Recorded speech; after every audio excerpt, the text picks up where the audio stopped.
Assalomu alaykum Namangan xalqi. Nafaqat Namangan xalqi, balki O'zbekiston xalqi. Men Abdullayev Fazlbek, Sirdaryo viloyatidaman. Namangan davlat universiteti yuridik fakultet birinchi bosqich talabasiman. Kelganimga 3 oy bo'ldi.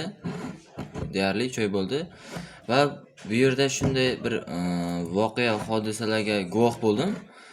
Boshqa viloyatlarda ham ko'p bo'lganman, lekin bunaqa narsani ko'rmaganman. Ya'ni Namanganning o'zini bir uylarida, mahallasida ichki axloqiy madaniyati, ayollarga bo'lgan e'tiborni ko'rmoqchi bo'ldim va kunlik ishga chiqdim. Ya'ni uylarda ishga chiqdim.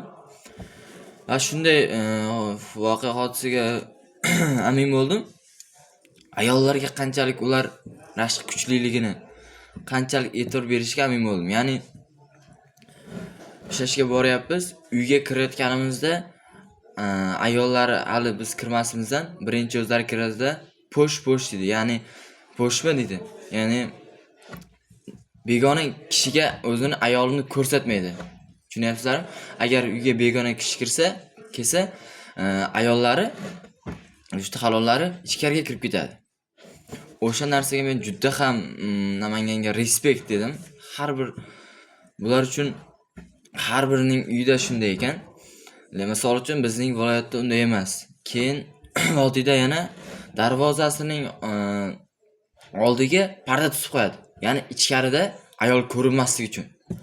Bu juda ham yaxshi madaniyat. Haqiqatdan ham ayollarga bo'lgan e'tibor, ayollarga bo'lgan rashqi, erkaklarning haqiqiy erkakligini ko'rsatib beruvchi bir jarayon desak bo'ladi. Vodiyning Namangan aholisiga, xalqiga shunga 5 ketdim men. Juda ham ayollarga bo'lgan rashqi kuchli. Ya'ni ayollarga bo'lgan e'tibori kuchli ekan. Boshqa viloyatlarda bunday darajani ko'rmadim. Namanganga respekt.